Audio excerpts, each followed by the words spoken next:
Assalamualaikum warahmatullahi wabarakatuh. Hai anak-anak, bagaimana kabar kalian hari ini? Pak Guru berharap kalian dalam keadaan sehat. Jangan lupa jaga kebersihan dan kesehatan. Pada kesempatan ini bersama Pak Guru, kita akan belajar pembelajaran 3, tema 1, organ gerak hewan dan manusia, subtema 3, lingkungan dan manfaatnya. Sudah siap kalian melihat video ini? Mari kita simak video pembelajaran berikut ini.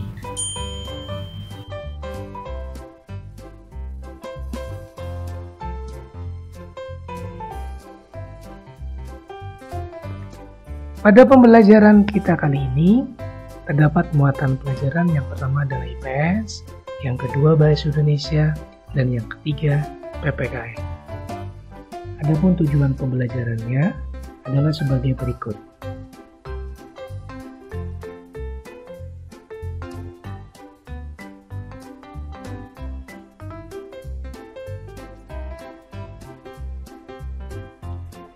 Baik, mari kita amati gambar-gambar berikut ini.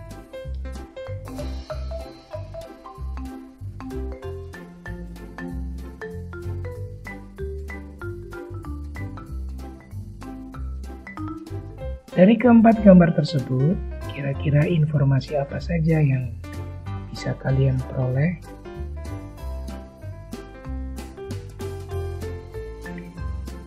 Adapun informasi yang bisa kita peroleh, yang pertama adalah wilayah Indonesia yang berupa kepulauan, antara pulau yang satu dengan yang lainnya disatukan oleh laut.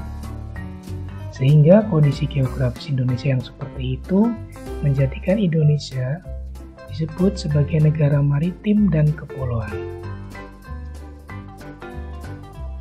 Berdasarkan kondisi geografis tersebut, potensi yang dimiliki oleh bangsa Indonesia menjadi lebih bervariasi.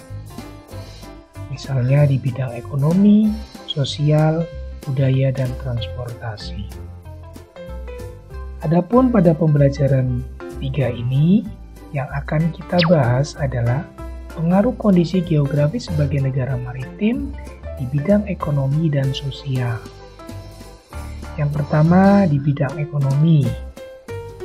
Seperti yang kita ketahui bahwa wilayah Indonesia sebagian besar adalah lautan dan kepulauan, sehingga memungkinkan bangsa Indonesia memiliki sumber daya laut yang melimpah.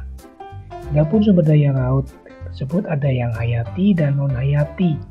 Hayati adalah sumber daya laut yang berasal dari makhluk hidup, sedangkan non-hayati sumber daya laut yang berasal dari bukan makhluk hidup.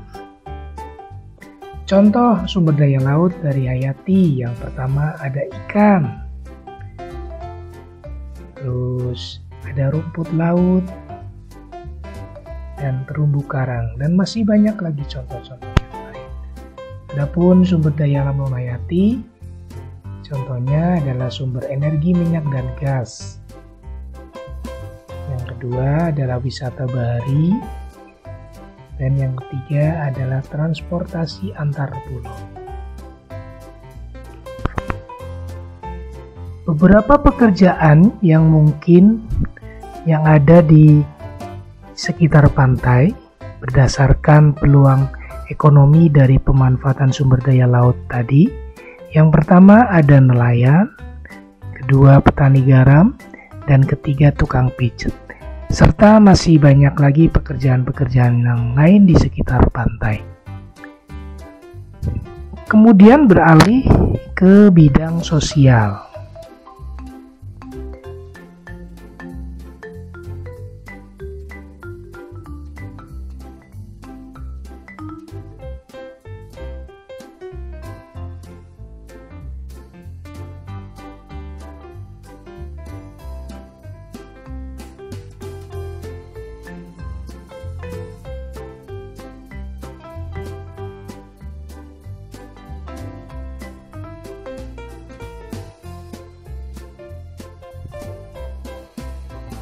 Sekarang coba kalian baca bacaan tentang kejayaan bahari masa lalu.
Setelah kalian membaca tadi, yang perlu kalian ketahui dari baca tersebut terdapat 9 paragraf, di mana pada setiap paragraf itu memiliki suatu ide pokok.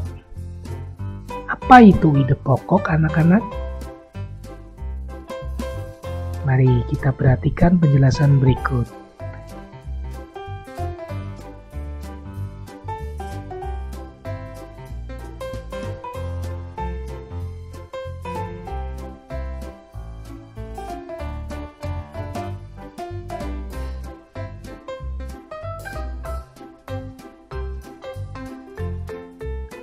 Ingat, ide pokok pada setiap paragraf hanya ada satu ide pokok yang biasanya terdapat pada kalimat utama.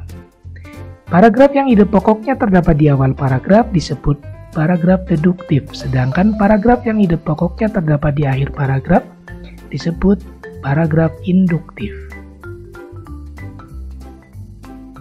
Kemudian cara menentukan ide pokok bisa kalian lihat sebagai berikut.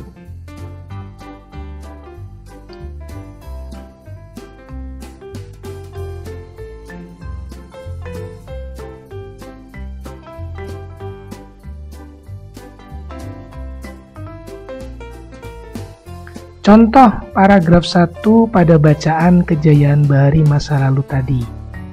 Di paragraf 1 tadi berbunyi, sejarah telah mencatat bahwa kejayaan bahari bangsa Indonesia sudah lahir sebelum kemerdekaan.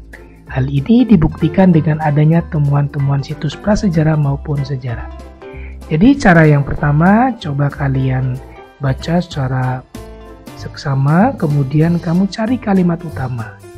Kalimat utamanya ternyata pada awal kalimat. Sejarah telah mencatat bahwa kejayaan bahari bangsa Indonesia sudah lahir sebelum kemerdekaan. Jadi dapat disimpulkan bahwa ide pokok paragraf tersebut adalah kejayaan bahari bangsa Indonesia telah ada sebelum kemerdekaan.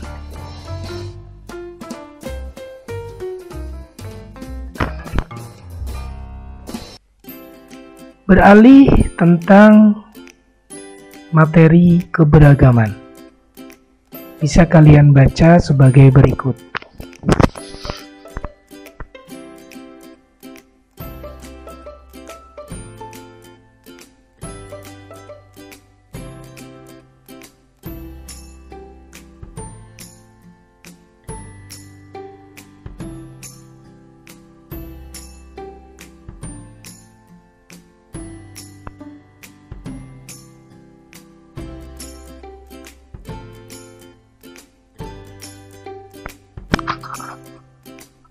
Jadi yang perlu digarisbawahi adalah Pancasila merupakan satu kesatuan yang utuh, tidak bisa diubah menjadi Trisila ataupun Ekasila.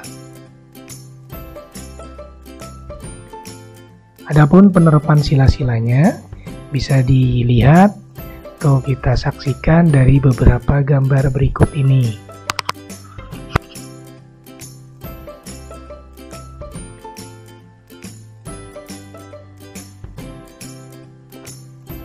Dari penerapan sila-sila ini, ternyata dalam satu perilaku bisa terdapat lebih dari satu sila. Contohnya, pada pemilihan ketua kelas, terdapat 4 sila yang sudah kita terapkan dalam perilaku tersebut. Ada sila kedua, ketiga, keempat, dan kelima. Sekarang setelah kalian menyimak materi pembelajaran tadi, saatnya kalian mengerjakan soal-soal evaluasi berikut ini. Silakan untuk dicatat dan jangan lupa dikerjakan sebagai tugas kalian di rumah.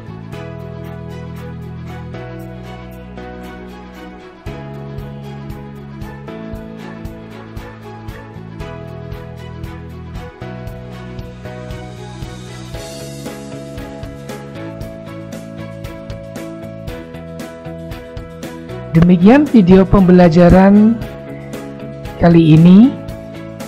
Tetap asyik belajar dari rumah. Jangan lupa jaga kesehatan dan kebersihan. Terima kasih. Wassalamualaikum warahmatullahi wabarakatuh.